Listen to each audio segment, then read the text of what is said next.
ಶಿಕ್ಷಣ ಸಚಿವರಾದಂಥ ಮಧು ಬಂಗಾರಪ್ಪನವರು ಈ ರಾಜ್ಯದಲ್ಲಿ ಈಗಾಗಲೇ ನ್ಯಾಯಾಂಗದ ಒಂದು ವ್ಯಾಪ್ತಿಯಲ್ಲಿರುವಂಥ ಒಂದು ವಿಷಯ.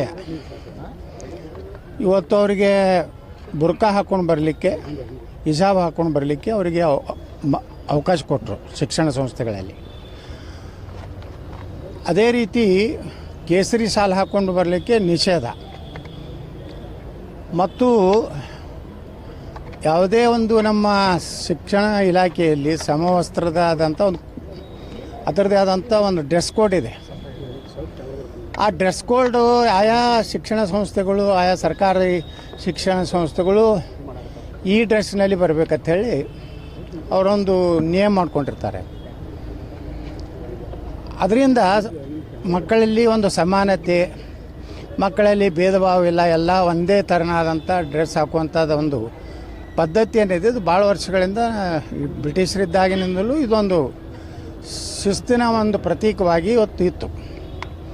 ದಿಢೀರ್ನೇ ಸಿದ್ದರಾಮಯ್ಯನವರ ಸರ್ಕಾರ ಈ ಮುಸ್ಲಿಮರಿಗೆ ಖುಷಿ ಪಡಿಸಲಿಕ್ಕೆ ನಾನು ನಿಮ್ಮ ಜೊತೆಗಿದ್ದೀನಿ ಅಂತ ಹೇಳಿ ಕೊನೆಯ ದಿನಗಳಲ್ಲಿ, ಇನ್ನೇನು ಅಧಿಕಾರ ಹೋಗ್ತೈತೆ ಅನ್ನುವಂಥ ದಿನಗಳಲ್ಲಿ ಈ ರೀತಿ ನ್ಯಾಯಾಂಗದ ಒಂದು ವಿಚಾರಣಾ ದಿನದಲ್ಲಿದ್ದಾಗ ಈ ರೀತಿ ಒಂದು ಕರ್ನಾಟಕ ಸರ್ಕಾರ ಹಿಜಾಬಕ್ಕೆ ಅನುಮತಿ ಕೊಟ್ಟಿದ್ದು, ಇದನ್ನು ನಾವು ಪ್ರತಿಭಟಿಸಿ, ಇದು ನಾವು ಹಿಂದೆನೇ ಹೇಳಿದ್ದೀವಿ, ಇವತ್ತು ನಿನ್ನೆ ನಾವು ಹೇಳಿಲ್ಲ. ಅವತ್ತೇನು ರಾಜ್ಯ ಸರ್ಕಾರ ಆದೇಶ ಮಾಡಿತ್ತು, ಆ ಆದೇಶ ದಿವಸನೇ ಹೇಳಿದ್ದೀವಿ, ನಮ್ಮೆಲ್ಲ ಹಿಂದೂ ಮಕ್ಕಳು ಇನ್ಮೇಲೆ ಕೇಸರಿ ಶಾಲ್ ಹಾಕ್ಕೊಂಡೋಗಿ, ಹಣೆಗೆ ಕೇಸರಿ ತಿಲಕ ಹರ್ಕೊಂಡೋಗಿ, ಶಾಲೆ ಕ್ಲಾಸ್ ರೂಮ್ನಲ್ಲಿ ಶಿಕ್ಷಕರು ಅಟೆಂಡೆನ್ಸ್ ತಗೋವಾಗ ಜೈ ಶ್ರೀರಾಮನ್ರಿ, ಜೈ ಭೀಮನ್ರಿ ಅನ್ನುವಂಥದ್ದನ್ನು ನಾವು ಅವತ್ತೇ ಘೋಷಣೆ ಮಾಡಿದ್ದೀವಿ. ಈಗ ಒಂದು 5-6 ದಿವಸದಿಂದ ಇನ್ನೂ ಈಗ ಶಿಕ್ಷಣ ಸಂಸ್ಥೆಗಳು, ಕಾಲೇಜುಗಳು ಪ್ರಾರಂಭ ಆಗಿವೆ. ಆ ಹಿನ್ನೆಲೆಯಲ್ಲಿ ಇವತ್ತು ನಾವೆಲ್ಲ ವಿಜಯಪುರ ನಗರದ ನಮ್ಮೆಲ್ಲ ಕಾರ್ಯಕರ್ತರು, ಹಿಂದೂ ಕಾರ್ಯಕರ್ತರು ಏನು ಮಲತಾಯಿ ಧೋರಣೆ, ಒಂದು ಹಿಂದೂ ಸಮಾಜಕ್ಕೆ ಒಂದು ನ್ಯಾಯ, ಮುಸ್ಲಿಮರಿಗೊಂದು ನ್ಯಾಯ ಮಾಡೋದಂಥ ಈ ಒಂದು ಕಾನೂನನ್ನು ವಾಪಸ್ ತಗೋಬೇಕಂತೇಳಿ ನಾವು ನಮ್ಮ ಮಕ್ಕಳಿಗೆ ಇವತ್ತು ಕೇಸರಿ ಶಾಲ್ ಹಾಕ್ಕೊಂಡು ಹೋಗುವಂಥ ಒಂದು ಹೋರಾಟವನ್ನು ಮಾಡಬೇಕಂತೇಳಿ ಇವತ್ತೆಲ್ಲ ನಾವು ಇನ್ನೂ ಅಲ್ಲಿ ಬಂದು ಸೇರ್ತಾ ಇದ್ದೀವಿ. ಆದರೆ ಇವತ್ತು ರಾಜ್ಯ ಸರ್ಕಾರ, ಡಿ ಕೆ ಶಿವಕುಮಾರ್ ಸರ್ಕಾರ ಇವತ್ತು ಇನ್ನೂ ಸೇರ್ತಾ ಇದ್ದೀವಿ. ಪ್ರಜಾತಂತ್ರ ಹೋರಾಟ ಇದು. ಯಾವುದೇ ಈ ದೇಶದ ಕಾನೂನುಗಳಲ್ಲಿ ಯಾವುದೇ ರೀತಿಯಿಂದ ಅನ್ಯಾಯ ಆದಾಗ, ಯಾವುದೇ ರೀತಿ ತಾರತಮ್ಯ ಆದಾಗ ಹೋರಾಟ ಮಾಡೋದು ನಮ್ಮ ಪ್ರತಿಯೊಬ್ಬ ನಾಗರಿಕನ ಹಕ್ಕು. ಆದರೆ ಇವತ್ತು ಇನ್ನೂ ನಾವು ಹೋರಾಟ ಪ್ರಾರಂಭ ಮಾಡಿದ್ದೀವಿ. ಇನ್ನೂ ನಮ್ಮ ಕೆಲವೊಂದು ಕಾರ್ಯಕರ್ತರು, ಕೆಲವೊಂದು ವಿದ್ಯಾರ್ಥಿಗಳಿಗೆ ಶಾಲೆ ಹಂಚೋದು ಮಾಡಿದ್ದಾರೆ. ಆದರೆ ನಾವು ಇನ್ನೂ ಬಂದ ವಾಹನ ಇಳಿಯು ಪುರುಸತ್ತಿಲ್ಲ, ಪೊಲೀಸರು ಅರೆಸ್ಟ್ ಮಾಡುವಂಥದ್ದನ್ನು ನಮ್ಮನ್ನು ತಳ್ಳಿ, ನಮ್ಮನ್ನು ಇವತ್ತು ಒಂದು ರೀತಿ ಅಪರಾಧಿಗಳ ಜೊತೆ ಮಾಡಿದಂಥ ರೀತಿಯಲ್ಲಿ ನಡ್ಕೊಂಡ್ರು. ಪೊಲೀಸರ ಈ ಒಂದು ದಬ್ಬಾಳಿಕೆ ಈ ರಾಜ್ಯದಲ್ಲಿ ಹೋರಾಟ ಮಾಡುವಂಥ ಶಕ್ತಿನ ಕುಂದಬೇಕನ್ನುವಂಥ ಉದ್ದೇಶದಿಂದ ಇವತ್ತು ಪೊಲೀಸ್ ಇಲಾಖೆಯನ್ನು ಸಂಪೂರ್ಣವಾಗಿ ರಾಜ್ಯ ಸರ್ಕಾರ ದುರ್ಬಳಕೆ ಮಾಡಿಕೊಂಡಿದೆ. ಪ್ರಜಾಪ್ರಭುತ್ವದ ಅಡಿಯಲ್ಲಿ ನಾವೇನು ಹೋರಾಟ ನಾವು ಶಾಂತ ರೀತಿ ಹೋರಾಟ ಮಾಡ್ತಾಯಿದ್ದೀವಿ. ನಮ್ಮ ಭಾವನೆಗಳನ್ನು ಸರ್ಕಾರಕ್ಕೆ ತಿಳಿಸ್ಬೇಕು ಅನ್ನೋವಂಥದ್ದಕ್ಕೆ ಶಾಲು ಕೊಡುವಂಥ ಕಾರ್ಯಕ್ರಮ ಮಾಡ್ತಾಯಿದ್ದೀವಿ. ಹಾಗಾದರೆ ಹಿಂದೂಗಳ ಯಾವುದೇ ಶಾಲು ಕುಂಕುಮ ಹಚ್ಚೋದೇ ಅಪರಾಧ ಈ ರಾಜ್ಯದಲ್ಲಿ. ಈ ರಾಜ್ಯ ಸರ್ಕಾರಕ್ಕೆ ಎಚ್ಚರಿಕೆ ಕೊಡೋಕ್ಕೆ ಬಯಸ್ತಾ ಇದ್ದೀನಿ. ನಿಮ್ಮ ಇದೇ ರೀತಿ ಹಿಂದೂ ವಿರೋಧಿ ನೀತಿ ಮುಂದುವರೆದರೆ, ನೀವು ಹೆಂಗೆ ಪಶ್ಚಿಮ ಬಂಗಾಳದಲ್ಲಿ, ಆಸಾಮದಲ್ಲಿ ಧೂಳಿಪಟಾಗಿ ಹೋಗಿರೋಲ್ಲ ಹಿಂದೂಗಳನ್ನು ವಿರೋಧ ಕಟ್ಕೊಂಡಿದ್ದಕ್ಕೆ, ಕರ್ನಾಟಕದಲ್ಲಿ 2028ಕ್ಕೆ ನೀವು ಧೂಳಿಪಟ ಹಾಕ್ತೀರಿ. ನೀವೇನಾದರೂ ತಿಳ್ಕೊಂಡಿರ್ಬೇಕು. ಭಾರತ ಆಗಲಿ ಕರ್ನಾಟಕ ಆಗಲಿ ಬಾಬಾ ಸಾಹೇಬ್ ಅಂಬೇಡ್ಕರ್ ಅವರು ಬರೆದ ಸಂವಿಧಾನ ಪ್ರಕಾರ ನಡಿಬೇಕು, ಇಲ್ಲಿ ನಿಯಮಗಳ ಪ್ರಕಾರ ನಡಿಬೇಕು.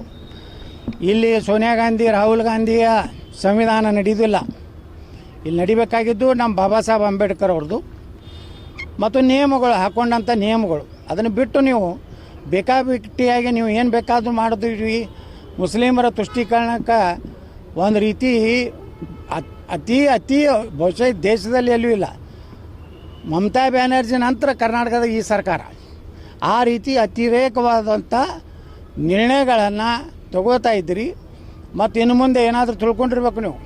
ಹಿಂದೂಗಳ ಹೋರಾಟಗಳನ್ನು, ರಾಷ್ಟ್ರೀಯ ಸ್ವಯಂ ಸೇವಕ ಸಂಘದ ಯಾವುದಾದ್ರೂ ಚಟುವಟಿಕೆಗಳನ್ನು, ವಿಶ್ವ ಹಿಂದೂ ಪರಿಷತ್ತಿನ ಚಟುವಟಿಕೆಗಳನ್ನು, ಹಿಂದೂ ಪರವಾದಂಥ ಹಬ್ಬ ಹರಿದಿನಗಳಲ್ಲಿ ನೀವು ತೊಂದರೆ ಮಾಡಿದ್ರೆ ಅದಕ್ಕೆ ನಾವು ಸುಮ್ಮನೆ ಕುಂಡ್ರೋದಿಲ್ಲ. ನಾವು ಜೈಲಿಗೆ ಹೋಗ್ಲಿಕ್ಕೂ ತಯಾರಿದ್ದೀವಿ. ನಿಮ್ಮ ಸರ್ಕಾರ ಇನ್ನು 2 ವರ್ಷ ಅಷ್ಟೇ.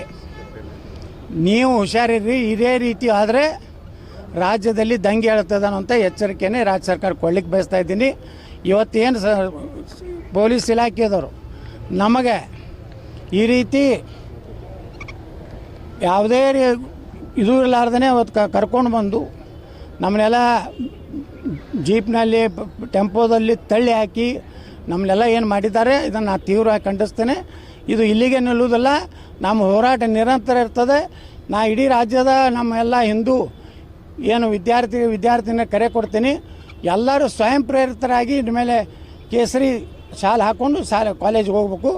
ಎಲ್ಲಿವರೆಗೆ ಈ ಹಿಜಾಬನ್ನು ಸರ್ಕಾರ ವಾಪಸ್ ತಗೋದಿಲ್ಲ ಅಲ್ಲಿವರೆಗೆ ನಾವು ಆ ಒಂದು ಶಿಸ್ತನ್ನು ಉಲ್ಲಂಘಿಸಬೇಕಾಗ್ತದೆ ಅಂತ ಎಚ್ಚರಿಕೆ ಕೊಡ್ಲಿಕ್ಕೆ ಬಯಸ್ತಾ ಇದ್ದೇನೆ.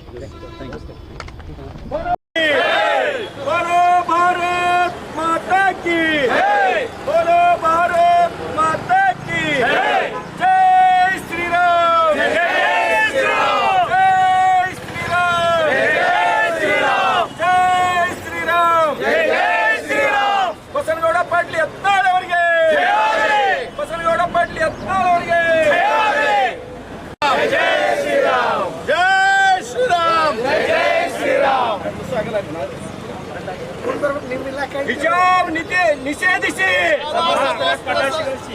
ಹಿಜಾಬ್ ನಿಷೇಧಿಸಿ, ಜೈ ಶ್ರೀರಾಮ್, ಹಿಜಾಬ್ ನಿಷೇಧಿಸಿ.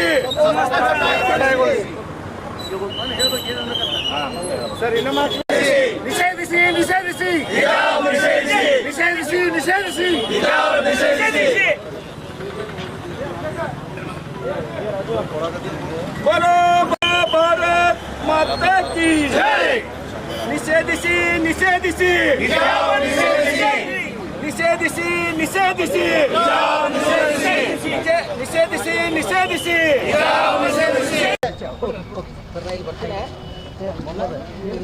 ಪವರ್ ಸ್ವಲ್ಪ ಸೆಟ್ಲ್ ಬಿಟ್ರು wire settle power sir logo ಎತ್ಬೇಡ್ರಿ ಮೇಲೆ